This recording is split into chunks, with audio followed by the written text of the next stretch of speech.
So these 3 SyngCell Alphas provide an immersive listening experience, but the setup will cost you around $7,500. What kind of performance should we expect at this price? Let's find out.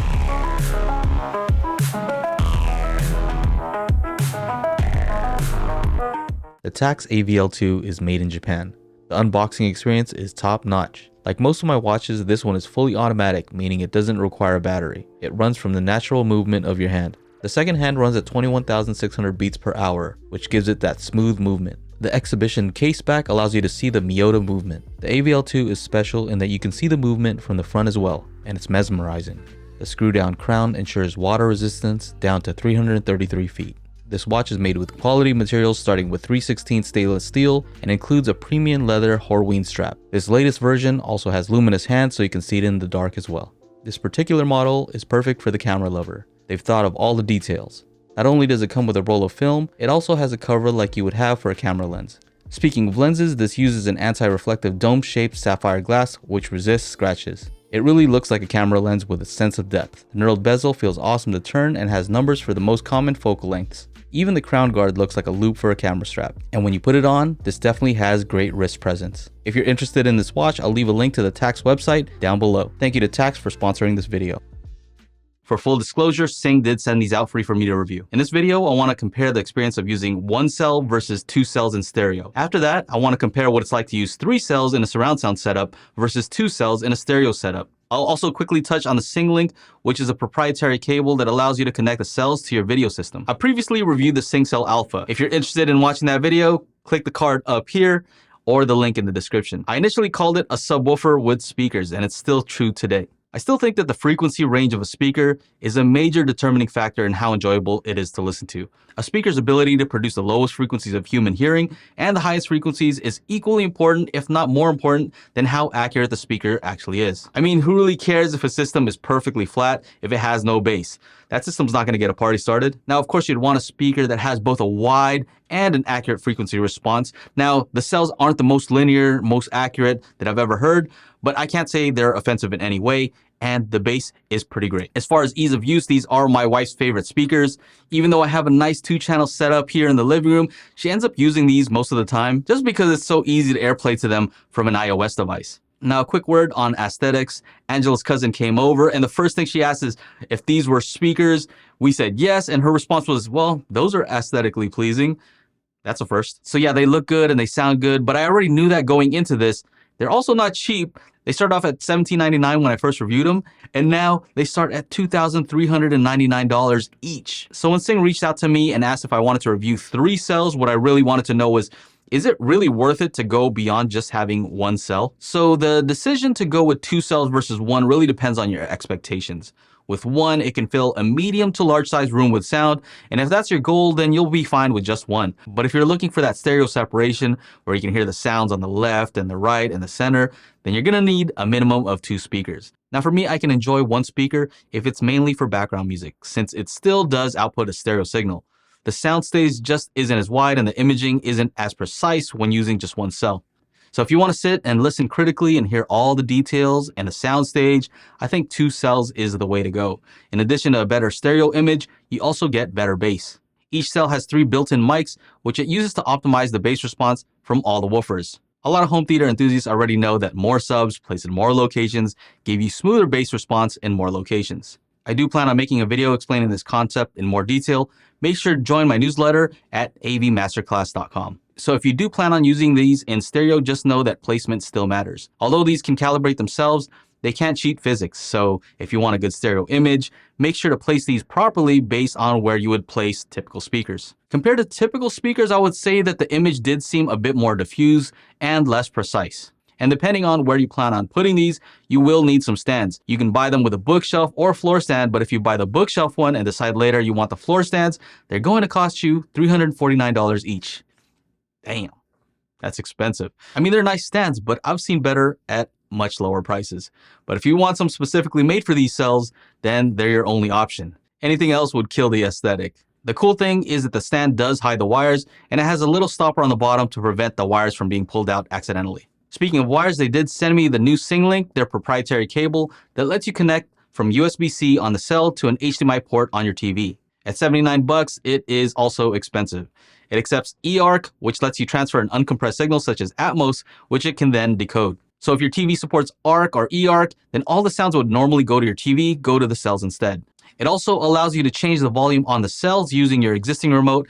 In my case, I was using an NVIDIA Shield to a BenQ projector. Both of them support eARC and CEC, so everything worked seamlessly. I do wish there was a finer control over the volume steps, which are a bit large, and I found myself wanting to choose a level somewhere in between. Luckily, you can change the volume control on each cell, and it'll change the volume for the entire system. I did notice that the volume control on the cell itself and the volume control on the app give you a finer level of control. I did have a few issues where the cells would turn on my projector randomly. I'm not sure what causes it, but it was only when I had the cells connected via the SyngLink. I'm guessing that the cells would wake up from sleep intermittently and it would send a signal to my projector to turn on. Hopefully that's an issue they can look into in the near future. But no doubt, this is the cleanest surround sound setup I've seen. It's just one cable from the cell to the TV and the power plug for the corresponding cells. The Syng app takes care of the rest via Wi-Fi, so there are no speaker wires to run. So the question remains, what happens when you use more than 2 cells? I already told you why someone would want to get 2 cells instead of 1 cell, but when should someone use 3 cells instead of 2 cells, and what the hell are the 3 seashells? He doesn't know how to use the 3 seashells. If you already have 2 cells, is it worth it to get a 3rd cell? And my answer to that is it depends if you're looking to create a surround sound immersive experience, because if you are, then you will need that 3rd cell. If it's just for music playback, I would say 2 is fine. The 3rd speaker doesn't add that much to the listening experience in my opinion. What it did was it seemed to take that stereo signal and it deconstructed it, kind of like those fancy dishes, takes parts of the music and places it in the rear speaker. And it works well on some content, but on some content, not so well. It's interesting, but not all the time. And even with native Atmos content, I didn't feel like it made enough use of the rear speakers. I tried placing it in different positions where I had 1 speaker in front and 2 behind me. And in some demos where I expected stuff to go around me, I didn't really hear the precise placement that I'm used to. So for example, in the Dolby Atmos Leaf demo, you're supposed to hear this leaf go over your left shoulder and around the back to the right and around to the front, and I just wasn't impressed with the object placement. Now maybe I'm just spoiled because my home theater system has 13 speakers placed all around the room. So quickly, let's talk about some alternatives. I already mentioned that you could set up a pretty good 2-channel system with some nice speakers, a good amplifier, DSP to tune those speakers appropriately, and you'll probably want to add a sub or 2 to match the bass output from these cells. Now, that price is going to start adding up depending on the price of the speakers that you get and the quality of the amplifiers, things like that. And you might start noticing that you can start getting up to the price of these cells and easily surpass that. Now, don't get me wrong, you can save money this way and learn in the process. If you're looking to do a home theater, it's very likely that you're going to spend more than this just because home theater requires more speakers, more amplification. And so ultimately, you can possibly get a better experience if you spend more, but you're going to also have to spend more time. If you're looking for soundbars as an alternative, they do have some with some upfiring and rear speakers, but I've yet to find ones that are neutral and linear. They usually have a V-shaped frequency response and a gap somewhere where the soundbar can produce sound and the subwoofer can't, which usually leads me to being disappointed. And that's because the bass sounds boomy and I can easily localize where the bass is coming from. These cells don't have that issue because the sub is right there with the other speakers. They're also more impressive in the bass department since most of the time soundbars have inferior enclosures, drivers, amps, and also lots of them don't have room correction. Now, the Sony HTA9 I previously reviewed did have room correction. Overall, it was more immersive than these. It had the most convincing height effect that I've heard from upfiring speakers. But the tonality on the Syng cells is significantly better.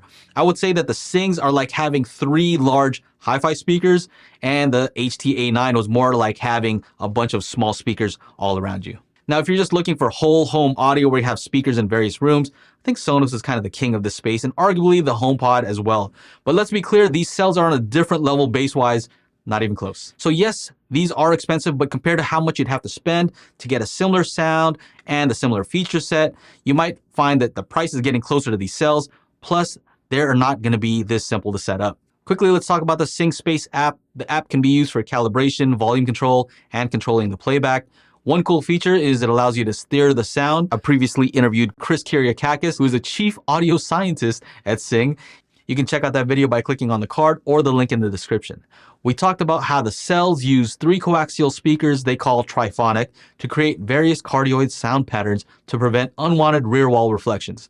In other words, it uses all 3 speakers to aim the sound where you want it. This is handy if you're sitting somewhere off center. You can point the puck to where you're actually sitting and it'll adjust the sound of the cells accordingly. On a technical level, it seems to adjust the volume and the delay to make it sound like the center image is coming directly in front of you, and for my testing, it works pretty well. Another use case is if you want to route the sound to a single cell.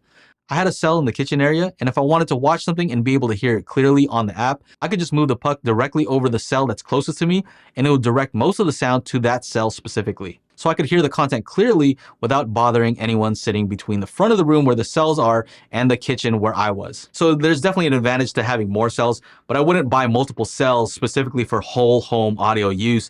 There are much less expensive ways to do that if that's the only thing you're looking to do. Another thing is that the SyngSpace app is currently for iOS only, which is annoying for me because I use both iOS and Android devices. They initially promised an Android version was coming when I reviewed the cell 11 months ago.